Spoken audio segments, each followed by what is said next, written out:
And thanks for joining us for another edition of Weekend Winners. This week it's a little bit different because the trainers have taken over. They've pushed aside the driver. Shawn Grimsey jumps into the hot seat. Ben Battle jumps into the hot seat soon after Shawn, and they're going to give us all the good oil about their runners coming through this weekend. So it is a little bit different. The trainers are in the hot seat, not the drivers. So it'll be very interesting to hear what they've got to say, in particular with Shawn as he gets set for a Sydney campaign, a Chariots of Fire campaign with his star horse Teddy Disco. So all that and more in just a moment. It's a Big Ten race program coming through on Saturday night. Let's find out what these guys have got to say.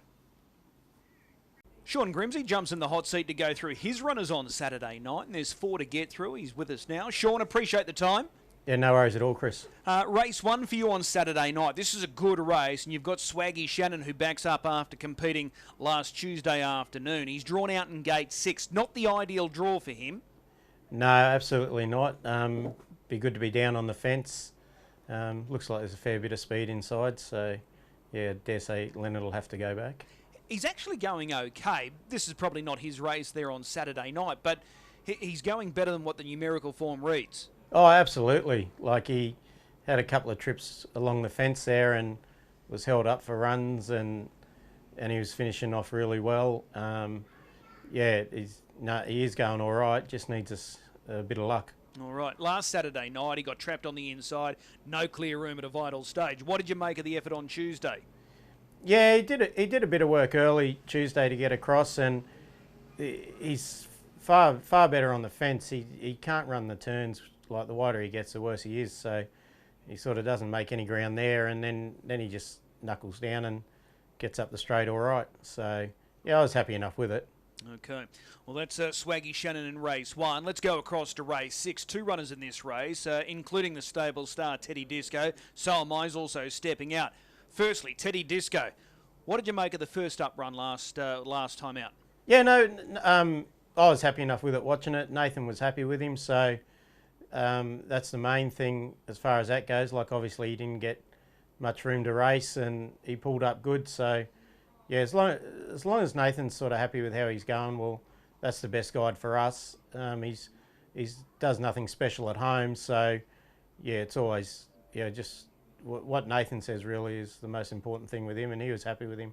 Okay, looking for positives out of the race. First and foremost, it wasn't a taxing run. It's not as if he was wide and having a gut-busting run first up. Just put away there on the inside, just no racing room. So that's a pleasing aspect out of that race. Oh, absolutely. Yeah, no, it was good. He didn't get knocked around. Yeah, he just followed him around. It was good. Like, it's a good hobble up.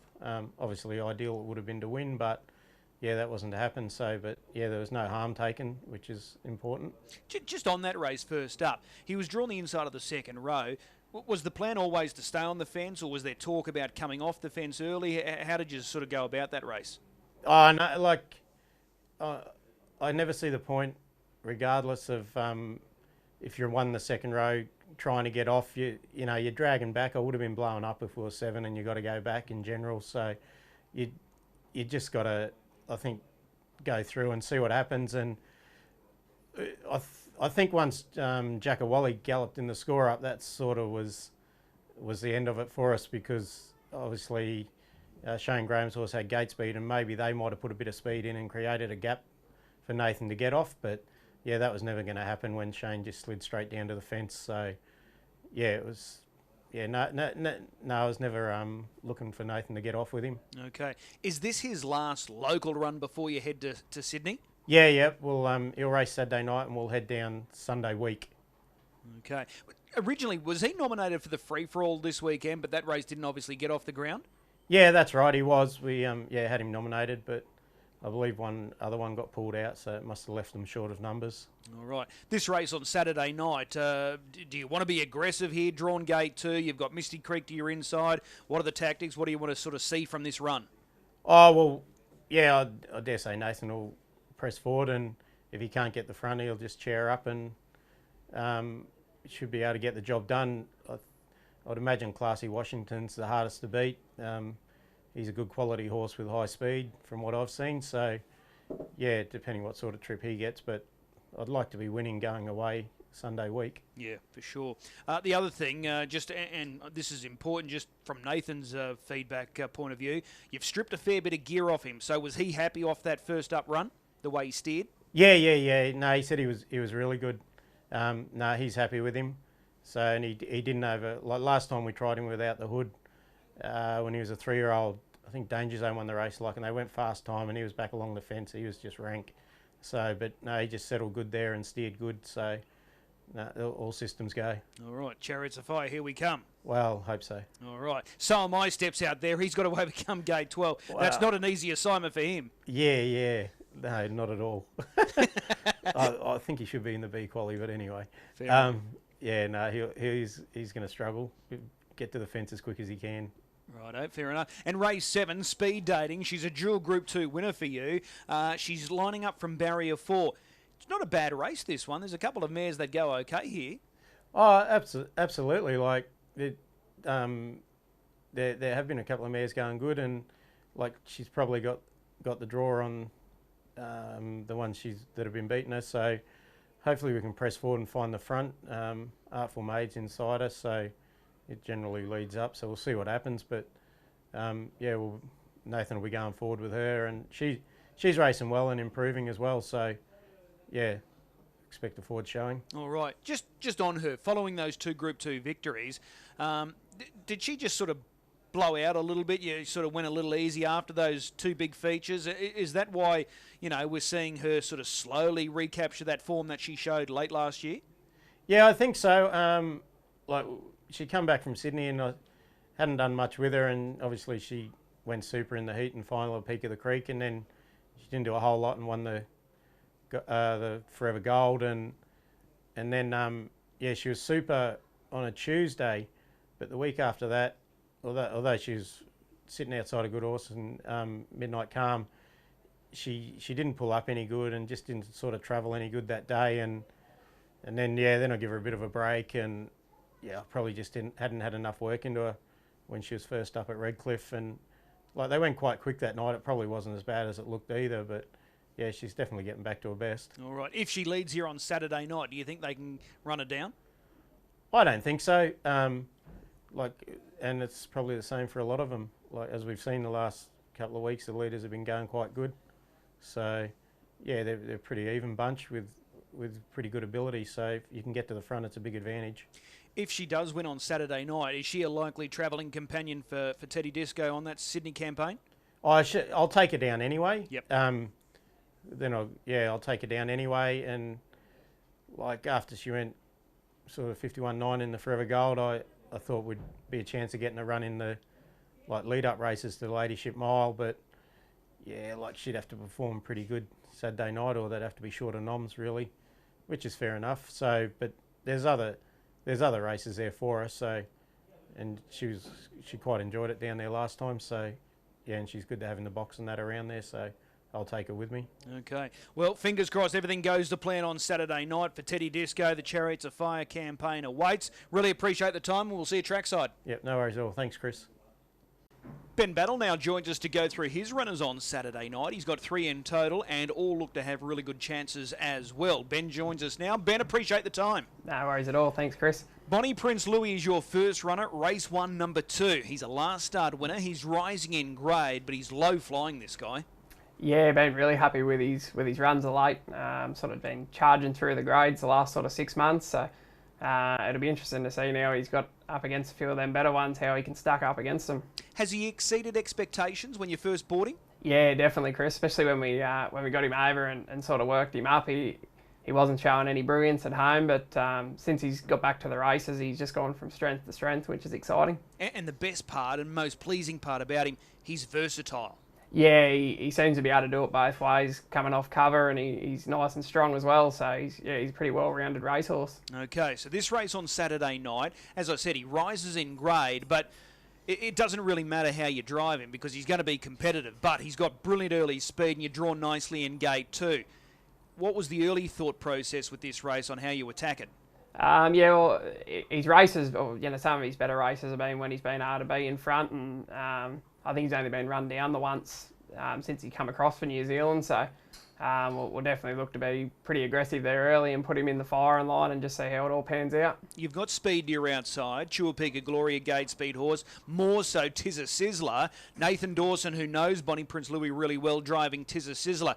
Did he pick off, or what was the situation with the driver? Yeah, no, he decided to drive Tizza Sizzler, so whether that's a bit of an edge for the punters out there, I'm not too sure, but we couldn't be happy with our fella going into the run, so I'm sure he'll give his best. If you end up leaders back, that's a dream position to be in for Bonnie Prince Louis, isn't it? Yeah, definitely wouldn't be the worst thing in the world if he's leaders back. He's won a few races, coming off cover from on a helmet, so especially sort of first up in that grade, it probably wouldn't hurt him to get a nice sucker long run against them better horses and see if he can finish it off, but we'll leave that up to the boys on Saturday night. Okay. Who knows what the future holds, but at this point in time, you're confident that he's going to measure up to this higher class of horse? Yeah, I hope so, Chris. The times he's been running, it suggests that he wouldn't have any trouble sort of stepping up into this higher level of racing, but I guess until you get there and you're mixing it with him, you're never quite sure what's going to happen, but just hopefully he can keep impressing and improving and doing what he's been doing. Well, he's been a ripper, there's no doubt about it. That's Bonnie Prince Louis, race 1, number 2. Race 3 on Saturday night, Regulus. You've got this guy flying as well. He's won 3 of his last 5. Can he win again on the weekend? It sort of wouldn't count him out of anything at the moment. The old fella, he's going awesome, racing really well, and he's done it a couple of different ways. His last few starts with a sit and done all the work at Redcliffe last start and was able to get the job done. So the draw definitely looks pretty sticky on paper, drawn out wide there and a fair bit of speed inside him. But if things go his way, I definitely think he'll be in the finish. Yeah, that's the only concern, isn't it? The draw. Like, you're just not sure where you land from gate 6. No, it does look sticky on paper, Chris, but as I said, the old fella's going good at the moment, so hopefully he can be in the finish. Well, there's probably a chance that they could overdo it here because there's a few that like to run it hard, so the harder the better for Regulus early? Yeah, definitely. We'd love to see a bit of crack and tempo early on, and hopefully we're the one firing bullets late in the stretch. All right, well, he's in terrific form, no doubt about it. Let's go across to Miss Verstappen, race 7, number 1. Ideal draw for her. Yeah, definitely, Chris. She races really well when she could be there, getting a suck run somewhere in behind the speed. So drawn ideally to get that on Saturday night, and hopefully she can be right thereabouts again. For 200 metres, she's probably as quick as anything going around, isn't she? Yeah, she's pretty lethal for a short burst, but hopefully she can be using it at the right time on Saturday night. This is a good quality mares race. There's a number of mares dropping in grade. Carla Jane, Wahakan Dream, Lucky Nutter, speed dating. So is it a case of, you just want to pick the right mare to follow? Yeah, I think so, Chris. We'll definitely be looking for a helmet at some stage in running, and hopefully if we can pick the right one, we might be there and about. Okay. Is it a case, again, that the quicker they go, the better it's going to be for Miss Verstappen? Yeah, definitely, Chris. If they overdo it a bit up front in her race, I think she's definitely got the speed to be there finishing it off. So either way the races run, I think she can run a good race Saturday night. What does the future hold for Miss Verstappen? Not too sure, Chris. I sort of haven't spoke to the owners, beyond this weekend. So I suppose it'll all depend how she goes. And there was a little bit of interest there from the States, but no offers as yet. So, that could be maybe the way she might be going. All right, we'll wait and see. But they're all in super form. Of the trio, which one are you most confident about? Probably not super confident with any of them, Chris. They're all sort of rising in grade a little bit, that open mares race, and Bonnie Prince Louis rising up into that, not far off getting to free-for-all level there. So probably no outstanding chances in them all. They're just going to have to see how the races pan out, and we'll give it our best shot. Appreciate the time. We'll see you trackside. Good on you, Chris. Thanks, mate. A big thanks to both Shawn and Ben giving up their time and insights ahead of their runners competing on Saturday night at Albion Park. Repeating 10 races, we start just after 5 o'clock. 5:16 is the official start time for race number 1. Time now to find a good thing. I think right in the middle of the program, the first leg of the main tab quaddie, race 5, number 1, Young Conqueror. He's got the draw, he's got the driver. Nathan Dawson reunites with Young Conqueror. He knows this horse really well. They've combined in the past with good success. They link up again on Saturday night. I think it's a winning formula. Race 5, number 1, Young Conqueror. That's the best bet. If you are gambling this weekend, please do so responsibly. We'll see you trackside at Albion Park, repeating the first at 5:16.